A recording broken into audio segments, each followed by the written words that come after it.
Hello and welcome back. A few months ago I made a video about the conspiracy against the human race, and it's received the most views out of all my videos. I had no idea that so many people were going to watch that video at all, and I've had lots of comments about the video that I made, and also the book has had a very strong impact on me after reading it. And I've had people asking me on YouTube about what they do after reading the book, because the book has such a dark, grim message. It kind of seeps into your bones and you're just unsure of what to do next after reading the thing. So after noticing that the video has gained a lot of attention, I recently decided to read the book a second time and make this follow-up video. The first video was quite brief. It was just like a general overview of the book. But this video today is it's a more in-depth study of the book, and I'm also going to give my kind of final verdict about the book and kind of give you some advice of how to continue living your life after reading this book, because it is a very dark message. Okay, so this video is going to be divided into 5 sections. Section 1 will be general message. Section 2 will be puppets. Section 3 will be self-deception. Section 4 will be ideologies and movements. And Section 5 will be my final verdict. So, let's start with Section 1.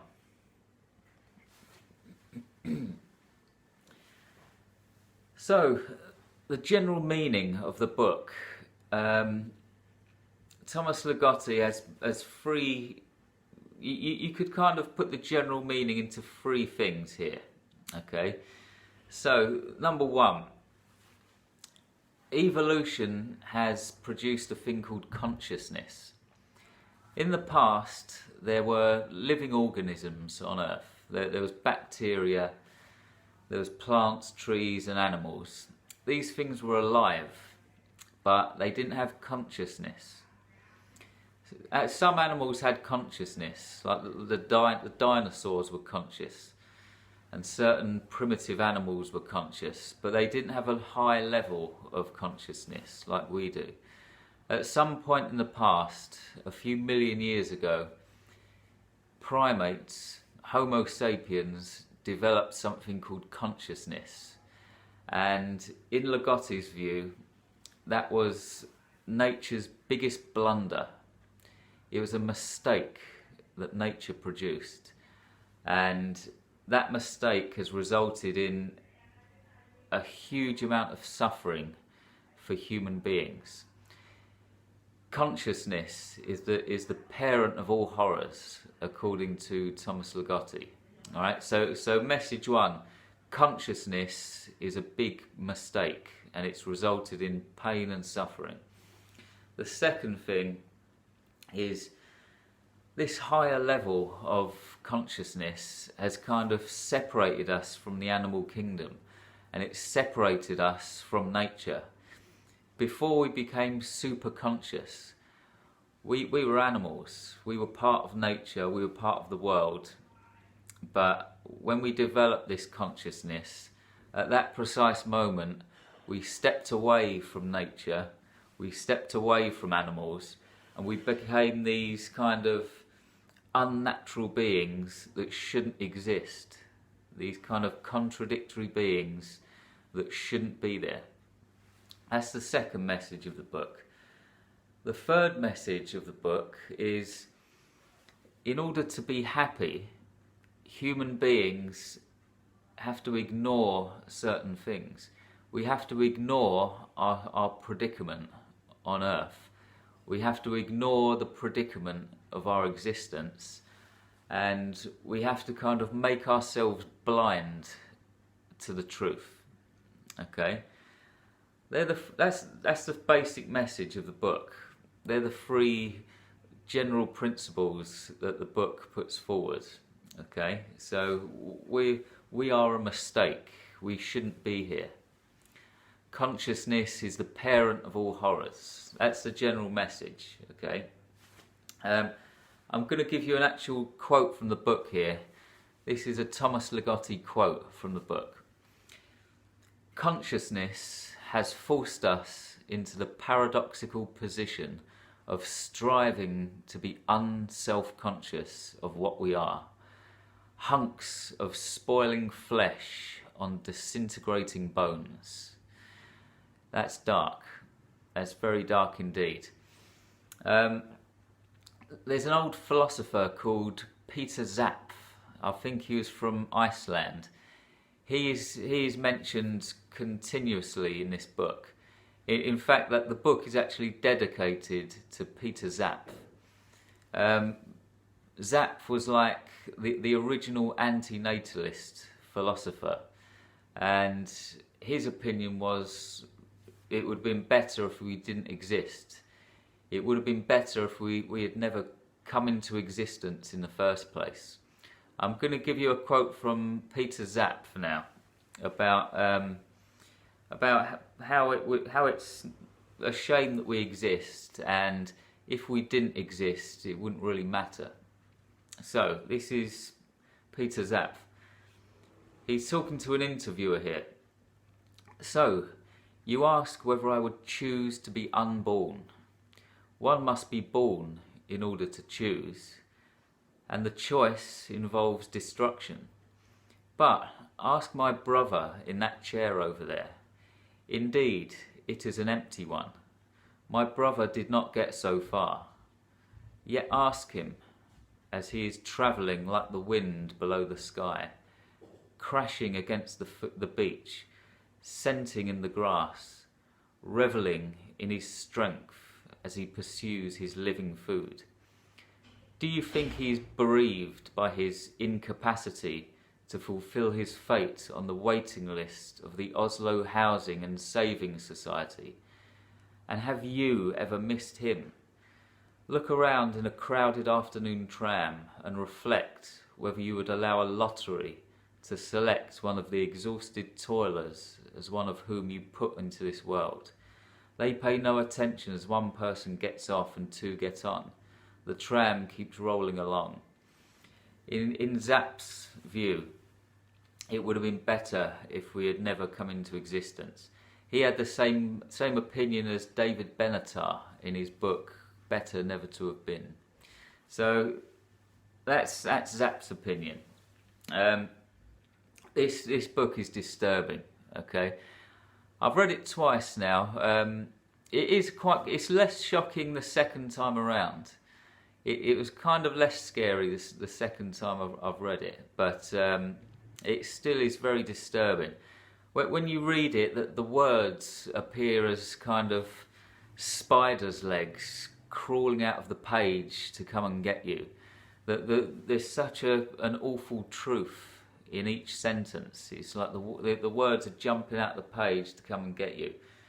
And the thing is, it doesn't tell you anything you don't know, really. It's the message of the book is something that we've all thought of and that we've all considered, but it's something we try to ignore.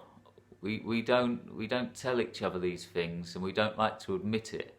We like to stay distracted, but this book hits it home. It tells you life is not good, existence is not good, and life is a downhill slope. It's a very dark message. Another dark message it hints towards as well is depression. I mentioned this in the first video briefly. When you're depressed, the general idea or the general belief is that there's something wrong with your mind, something wrong with your brain. But this book hints towards the fact that, well, if you're depressed, you might be seeing things the correct way. And it also says When you're depressed as well, your kind of emotional barrier completely drops and fizzles away, and you're left with a complete realistic view of the world and reality and how it really is.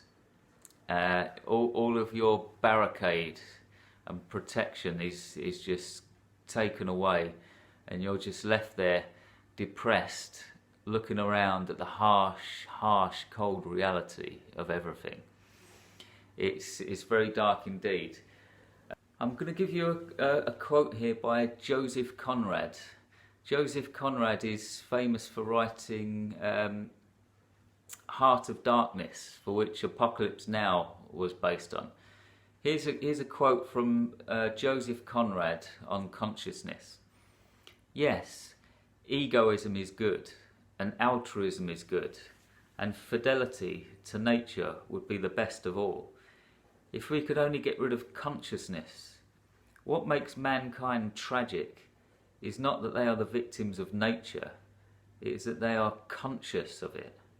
To be part of the animal kingdom under the conditions of this earth is very well, but as soon as you know of your slavery, the pain, the anger, the strife, the tragedy begins.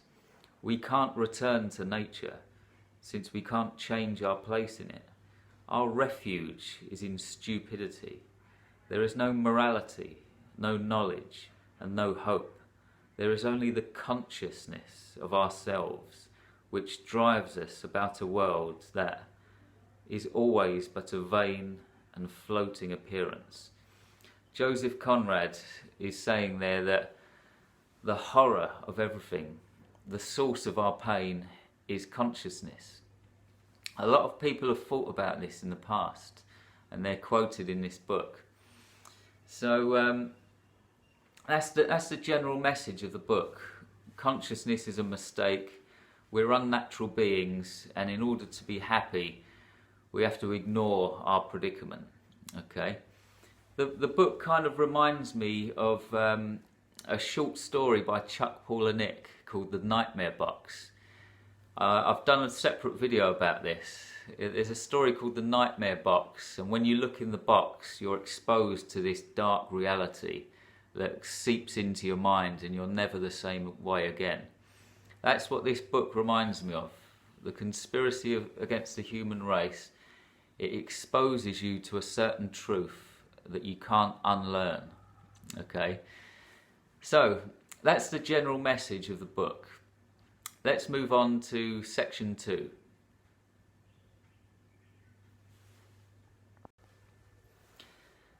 There's a huge theme in this book about puppets, and apparently that's very consistent in Thomas Ligotti's fiction books as well. I haven't read a lot of Ligotti's fiction. I've read one or two of his short stories, but this is the main book that I've read. But he uses this puppet analogy to describe human beings in this book. Now, when I read the book the first time, I didn't really understand this. I didn't really get the whole puppet thing at all. But this time around, I think I've got what he means here. I've got the general meaning of this whole puppet thing that he puts forward, and I'm going to try and explain this to you in my way. Okay, so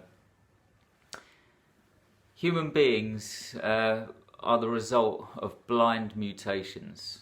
We're here because of evolution through natural selection. Millions of years of slight mutations and adaptations have created us, human beings, with 2 arms, 2 legs, a body, a head, all of our features. This has happened due to a blind process with nobody controlling it. It's blind nature at work. And we've just kind of arrived here, and we look around at ourselves and think, right, this is us. But we've got no control of what or who we are. We're just born this way. And so, in a way, we're kind of puppets because of that. We have no choice of who we are or what we are. That's why Ligotti likes to call us puppets, okay? It's because we've just found ourselves this way and we have no control. Also, we all have this kind of strange will to live. Even though we know that life's a predicament, or most of us do, it doesn't seem to matter. We still wake up every day and we want to go out and we want to go about our business and we want to carry on living and existing. But this will to live is we can't see it. We don't kind of know why we have it. And Ligotti likens it to kind of puppet strings. It's like somebody's got their hand above us, moving the strings and giving us this will to live. So we don't choose who we are. We don't choose to have a will to live, but we follow it and we're controlled by it. That's the key word, we're controlled by it. So that's where the whole puppet thing comes from. Also, another thing is, rather than being one single entity, human beings are actually comprised of many different working parts, each part working independently. So you've got your heart, that beats on its own. You've got your liver, that does its thing. Our brain, we've got our blood flow. All of the, like our nervous system. We've got all of these different working parts, and each one does its own thing, and each one works on its own. So in a way, that's kind of like a puppet as well. A puppet has got its strings, it's got its screws, it's got its little wooden parts, and each part works on its own and does its own little job. So we're kind of the same as a puppet in that respect as well. And there's also the whole free will versus determinism debate. I think Ligotti obviously leans towards determinism. For those of you who might be unfamiliar with this argument, free will is the belief that we control our thoughts, we control our desires, and we make our own decisions in life. Determinism, on the other hand, is the belief that our thoughts are not really our own, our desires are not our own, and we're basically shaped by our environment, our families, and certain ideas that are put forward to us through TV or radio or whatever. So when we have a thought or a desire, we might think that it's something that we want, but really it's something that's been kind of implanted into our subconscious without us knowing about it.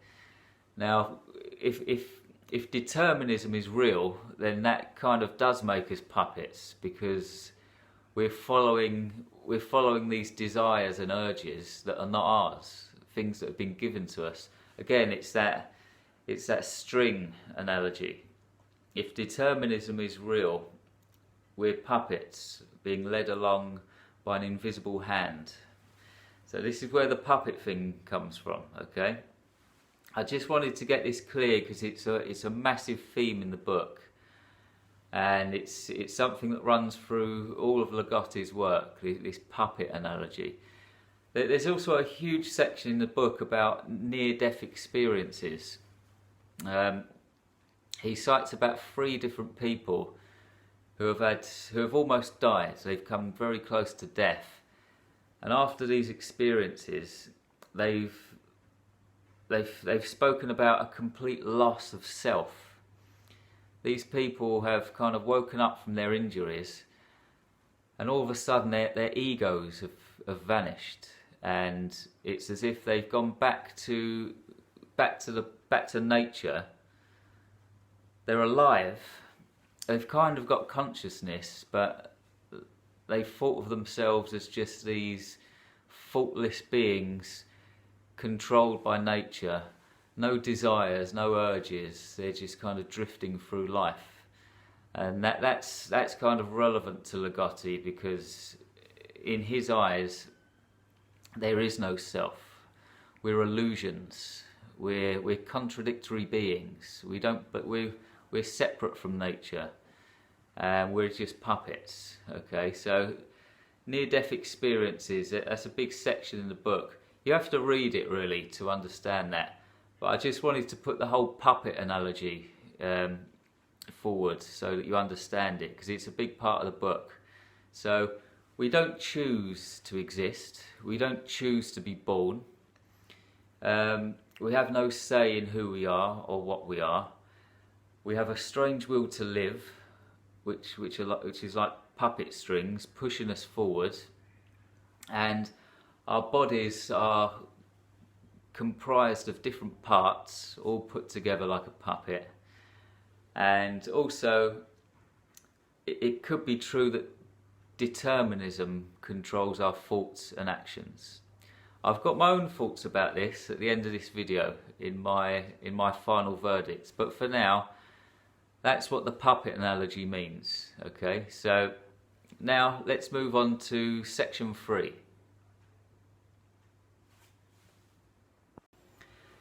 So, self-deception. As I mentioned in the first section, the general message of the book is, in order to be happy with our predicament in life, we have to kind of forget or ignore the reality of life, that we're basically going to die one day. Okay, so self-deception is a big part of this book. Now again, Peter Zapf, the Icelandic philosopher, has his own theories about this. According to Zapf, everybody displays one of 4 characteristics, or everybody employs one of 4 methods in dealing with being alive and existing. Okay, I'm going to run through these 4 methods right now. So these are Zapf's 4 methods of self-deception. Number 1, isolation. This basically means pushing the truth to the back of your mind. It means knowing that life is a horror show, but just brushing it under the carpet and putting it to the back of your mind so you don't have to think about it. That's number 1. Number 2, anchoring. According to Zapf, some people try to give meaning to their life by believing in a god, or believing in a country and being patriotic, or being part of a family. So giving yourself an anchor, making yourself belong to a group or an organisation, or joining the army or something, or some people join a religion. They try to give their lives meaning in a meaningless world, and they use anchoring to kind of get through life. That's number 2. Number 3 is distraction. So according to Zapf, some people get through life by staying occupied with some task or job. It might be a career, you might get really into politics, or you might just spend all day watching TV. That's another way. You could just distract yourself from reality. Distract yourself from the reality that life is a horror show and you're getting older each day and you're a puppet. Just distract yourself and don't think about it. It's quite similar to number 1, really, in my opinion. Isolation and distraction mean the same thing. But number 4 is something he called sublimation. So sublimation is not denying the horror show of life. It's about being very honest about it, but turning it into comedy or turning it into a big show. So for example, somebody might make a film or a play that's about a tragedy, a big tragic play where life's ills and life's trauma is played out in the form of entertainment. So you're not hiding from it, you're kind of staring it right in the face, but you're turning it into entertainment. That was another method that Zapf thought some people employed to get through the horror show of life. So isolation, anchoring, distraction and sublimation. 4 methods of self-deception. And later on in the book, Thomas Ligotti speaks about an author called Leo Tolstoy. Now, Leo Tolstoy is most famous for having written War and Peace, the novel that is probably about 5 inches thick and about 1,000 words long, or even more. Everybody knows War and Peace, but what most people don't know is that Leo Tolstoy, I think I've got that right, Leo Tolstoy was a pessimist, and he kind of had the same views as Thomas Ligotti, and he even came up with his 4 methods that he observed in people. When he looked around him at his circle of kind of rich friends, he was like middle class and stuff. He hung around with these rich circle of friends. And when he looked around at his friends, he noticed that they employed 4 methods of getting through the harsh realities of existence. And they're quite similar to Peter Zapf's, but they are a little bit different. So here are Leo Tolstoy's 4 methods, and he calls them, these are methods of not self-deception, but just kind of ways to get through life. So number 1 is ignorance, simply not knowing. This is a bit different from isolation in the fact that with Peter Zapf's isolation technique, you do know the truth, but you push it to the back of your mind. This one's different. Ignorance is just kind of not having the intelligence to know what life is about. You're just completely ignorant to the fact, and so you're just laughing and joking, getting through life, and you don't give things a second thought. That was his number 1. Number 2, Epicureanism. Epicurus was a famous Greek philosopher who thought that life was all about enjoying yourself. Okay, so number 2, according to Leo Tolstoy, Epicureanism.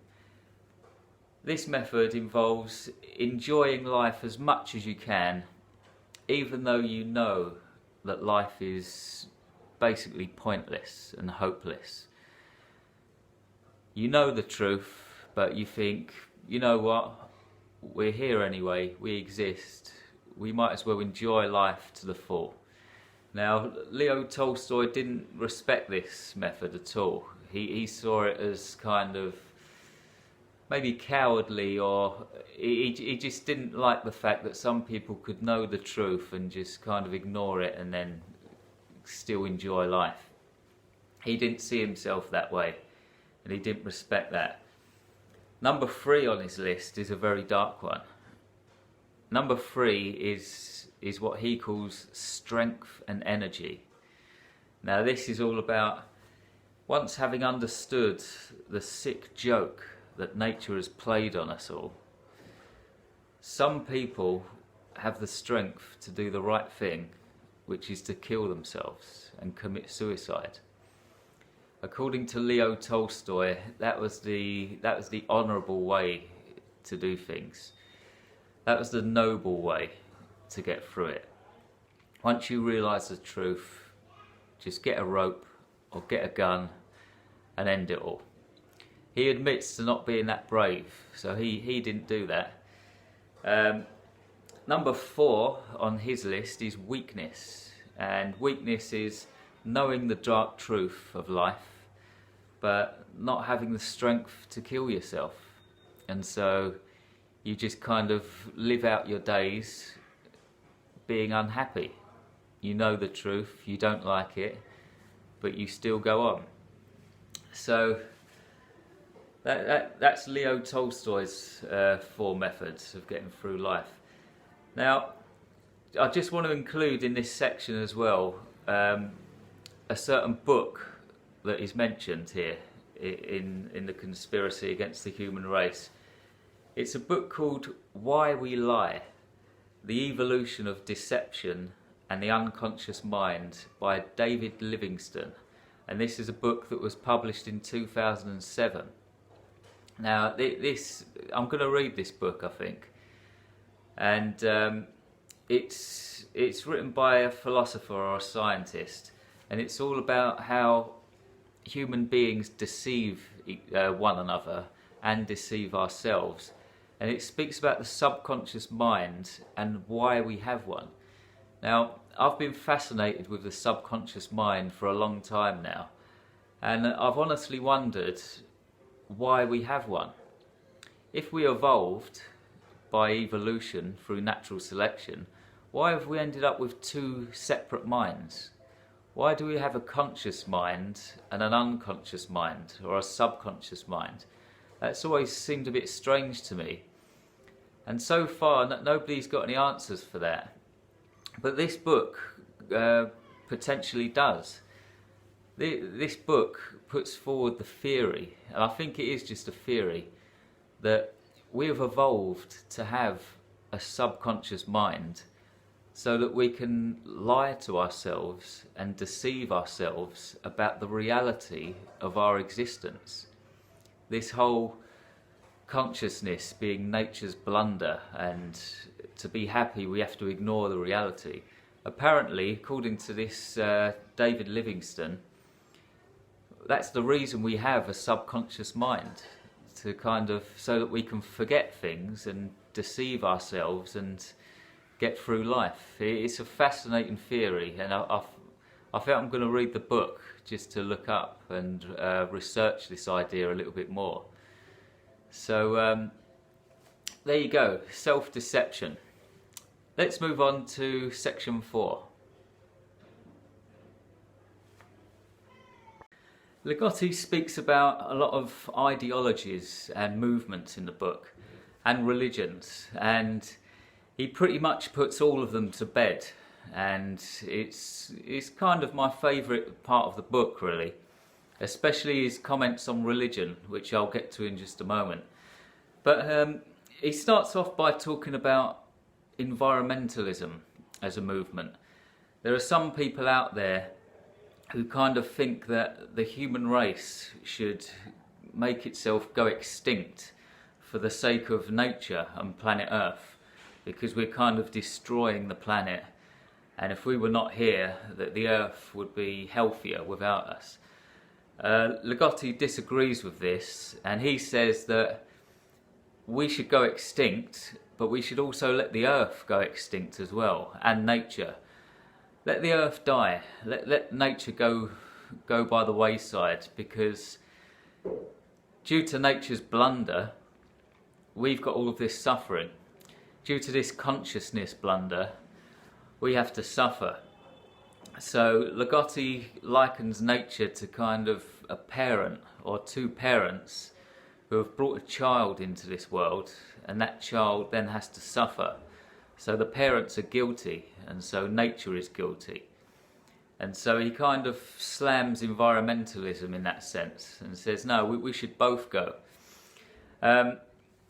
He also speaks about religions. He speaks about Christianity, Islam and Buddhism. I'm going to give you a quote here, another quote from the book. This is possibly my favourite quote from the whole entire book, okay?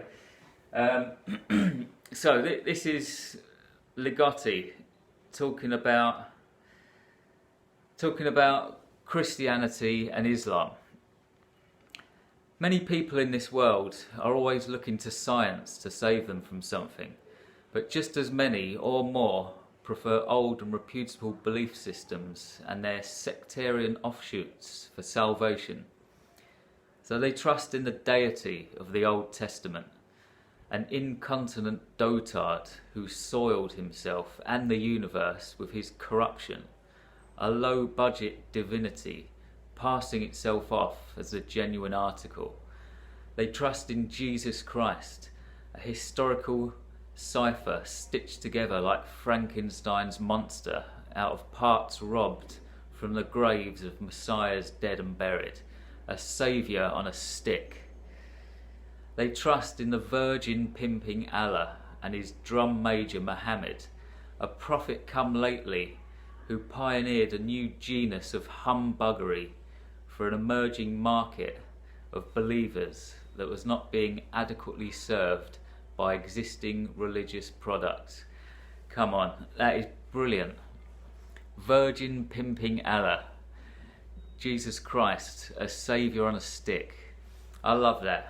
I'm anti-religion. I can't stand it.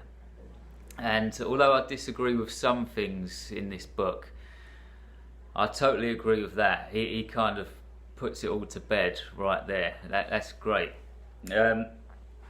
He talks about transhumanism as well, which I kind of relate to a bit more. I've signed up for cryonics, for example, but he kind of slams the whole transhumanist movement as well. He thinks that he describes transhumanism as a group of zealous optimists who are unable to see the pointlessness of their goal. So obviously Ligotti thinks that life is not worth living, or life is a bad thing. The ultimate goal of transhumanism is to prolong life. So in his eyes, why bother? If life is that bad, why prolong it and drag out the agony? So he disassociates himself with transhumanism. He talks about Buddhism a lot. There's quite a big section on Buddhism, which he also kind of debunks in a way. The whole idea behind Buddhism is that most, if not all, suffering comes from desire. So if you really want something, you're going to suffer, because when you haven't got it, you're going to want it. And so Buddhism kind of preaches this idea where if you just stop wanting things, you'll be happy. But Ligotti points out an interesting thing here. The ultimate goal of Buddhism is to gain enlightenment, nirvana. But if you want to be enlightened, that's a want. You want something. And according to Buddhism, you shouldn't want anything. So this is called the wanting paradox. If you're a Buddhist, you say you don't want anything, or you shouldn't want anything. But the whole foundation of Buddhism is basically that you should want to become enlightened. So he points out that major flaw in Buddhism. And also he quotes somebody that I forget the name now.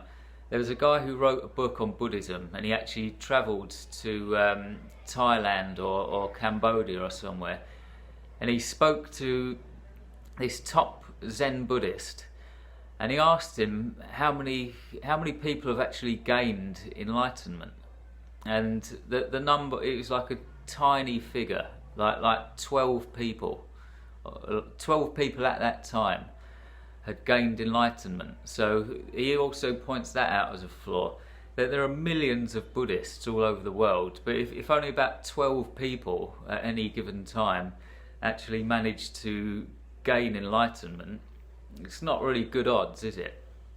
So he puts Buddhism to bed. Another movement or ideology he speaks about is pessimism. Now, I think Ligotti identifies as a pessimist, so he kind of sticks up for it, obviously. And he points out that pessimists are probably the most discriminated people in society. People go on a lot about racism and sexism and homophobia, but the people who really get discriminated against are pessimists. It's like it's like optimism is like a prerequisite for integration into society. If you've only got bad things to say about life, you're going to get kind of cast aside and become an outsider. It goes against the whole entire tide of popular opinion. And for example, if your workmates or work colleagues or friends ask you how you are every day, and every day you turn around and say, "Oh, terrible, everything's wrong, I hate everything," after a while they're just going to stop asking you, and you're just going to get pushed aside and forgotten about. So yeah, it's a good point. Pessimists possibly are the most discriminated people in society.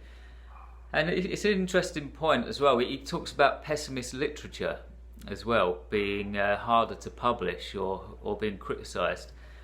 I have actually published a pessimistic novel before. It's like a science fiction dystopian novel, and because the whole book is so dark and dreary and it's got a really sad negative ending, I've had a lot of negative comments about the book as well.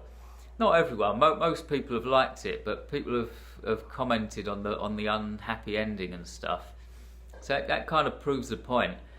And even more recently, I submitted a science fiction novella to a publisher online, and she got back to me and she said, I really liked it, but I just can't accept it and publish it because the ending is really downbeat, and at this moment in time I think I'm after something a bit more optimistic. And so when I read this in the book about pessimists, it kind of rang true, and I think he might be onto something there. Now he addresses another thing. When you read this book, he talks about life as if it's so bad, and you kind of think, well, if life is so bad, why don't you just kill yourself? Why do you continue to live? And he points out that if an optimist kills himself, that doesn't make the optimist a hypocrite. It just means that he might have been having a bad day. And in the same sense, if a pessimist doesn't kill himself, he also isn't a hypocrite. It takes a while. It's a bit hard to get your head around, but it's an interesting point. It's what a lot of people think when they read pessimist literature like this. You know, why don't you just end it all if it's that bad? But that's his kind of answer in the book. So that concludes section 4.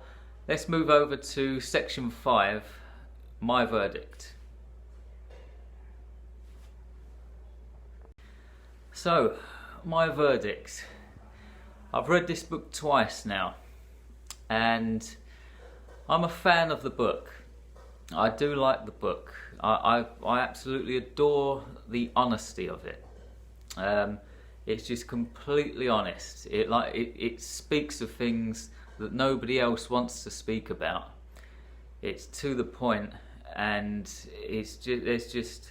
Ligotti just is totally honest with his opinion on how he sees things. This whole idea of consciousness being a blunder by nature is mind-blowing to me. When the first time I read the book and I read that quote, I was amazed, because most books about evolution kind of celebrate consciousness and see it as this amazing thing. But it was the first time that I'd seen in black and white somebody describe it as a blunder, and it fascinated me from that moment. And consciousness, the parent of all horrors. Those two quotes are mind-blowing for me. So yes, I am a fan of the book, okay? I am a fan of the book. But if you're not a fan of the book, here's the good news. This book is basically an opinion piece, okay? There's no objective truth when somebody says consciousness is a bad thing and existence is a bad thing. It's not a case of black and white. It's a grey area, and there's no objective truth. And Ligotti actually admits this, by the way, on more than one occasion in the book. He admits that there's that the whole issue of whether being alive is a good thing or a bad thing will never be solved. Never. And I'm going to give you an actual quote here from the book. This is Thomas Ligotti saying this, okay? Quote, "Whether you think consciousness to be a benefit or a horror, this is only what you think and nothing else." Okay? So if Thomas Ligotti stands up and says consciousness is a horror show and existence is a bad thing, he is right. He is actually right. But if somebody like Richard Dawkins stands up and says consciousness is a beautiful thing and existence is amazing, he is also right.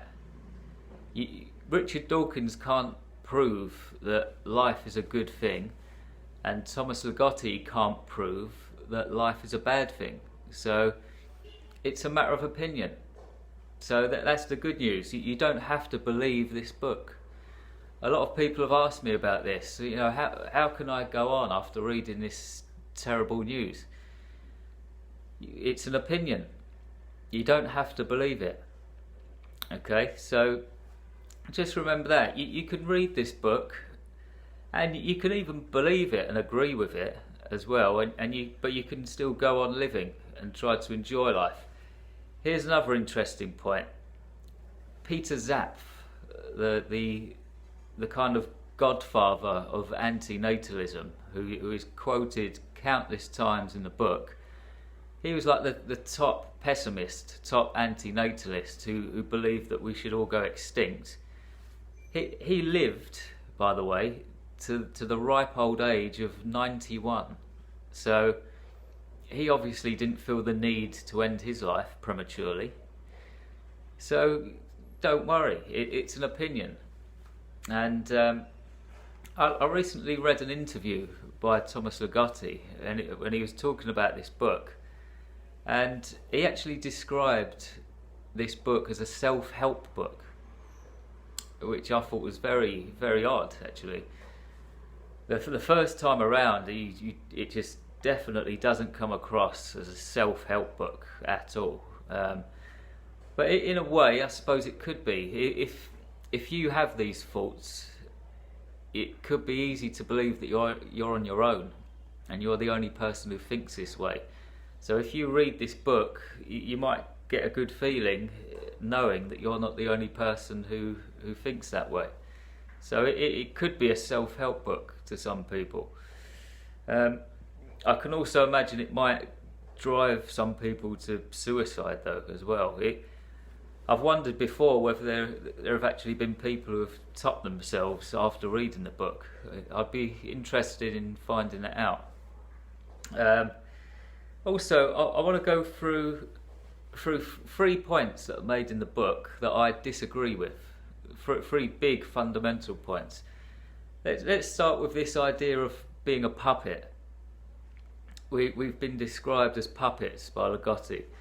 Now, that may be true, but whereas Ligotti thinks it's a terrible thing to be a puppet, I think it can be a good thing.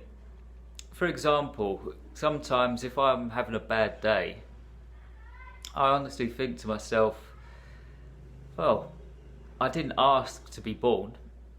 I didn't choose to be born. I was just thrust into this life and this world. I didn't ask for any of it. So all I can really do is do my best. So the whole puppet thing can be used in a positive way. Not everyone will agree with that, but it works for me sometimes. Also, the whole idea of consciousness being a blunder doesn't always have to be a bad thing either. Just because something's a mistake, it doesn't mean that nothing good can come out of it. A good example that I could use here is painting. If you're painting a portrait or drawing a portrait, now and again you might make a mark that's a complete accident. Your hand might slip across the page. and then you'll end up with this mark going along the portrait. But more often than not, that mistake will look good. It'd be like a lucky mistake. So even if consciousness was a blunder can sometimes be a positive, and you can enjoy a blunder. All right. So, and also the whole thing about human beings being separate from nature once they became conscious. Sorry, I kind of disagree with that, because if nature made us, by default we are natural. How can nature produce something that's not natural? It doesn't make sense. It's kind of like whatever we do is also natural. We make plastic. Some people think that plastic is not natural, but if nature made us and we make plastic, then plastic is natural. So, you know, the puppet thing, the blunder thing, and the not being natural thing, I kind of disagree with that. I agree that we might be puppets in a way, but just, you know, don't take it too seriously, and don't think that this book is the end of the world for you, because you can still understand it and agree with it even, and still go on to enjoy your life. I'd like to tell you about another kind of little analogy that I use as well. If this book kind of puts forward the idea that because we know that we're going to die one day, it's impossible to enjoy life. But think about a holiday.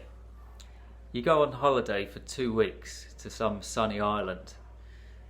You're halfway through your holiday, and you know that in 1 week's time your holiday is going to end. So if you know that it's going to end, do you just think, oh well, there's no point trying to enjoy the holiday, I might as well just sit here and be miserable, or go back home? No, of course you don't. You have 1 week left of the holiday, so you try to make the most of it, and you try to enjoy it as much as you can. So yes, the whole death thing is something that it bothers me. I think about it too much, the fact that I'm going to die one day. But you can still enjoy life, even though you have that knowledge. So that's another thing to remember there. And just on the last note as well, if you understand that we evolved by accident, and if you understand that we live in a cold, hard universe that doesn't care about us and doesn't even know about us, if you understand that we're puppets and all the rest of it, and you can still live a good, happy, sane life, I think that's a very noble goal. And that's kind of how I deal with things. Yes, I've got this knowledge, I know the truth, but I'm strong enough to still keep my head and enjoy life. And I hope you are too. Thanks very much for watching. I wanted to do this in-depth video of the book because it is a fascinating book. I've had a lot of views for the first one, a lot of comments, so I hope you enjoyed this. And if you're thinking about reading the book, give it a go, but do so carefully. If you're the kind of person who gets distressed very easily, if you're kind of suicidal, or if you're a depressive, probably give it a miss. But if you're interested in philosophy, pessimistic philosophy, I highly recommend you put it on your reading list. Okay, so but don't take it too seriously, or even if you do take it seriously, just know that you can continue to live after reading the book. Okay, before you go, I'd like to remind you to head over to jamesflynn.org for more of my content. On my site you can find my books, my artwork, and of course there's a free mystery gift waiting for you if you head over to the members only page. A very good free gift. So do check that out. I'll be back in another couple of weeks' time with another book review. Have a great day, and I'll see you next time. Goodbye.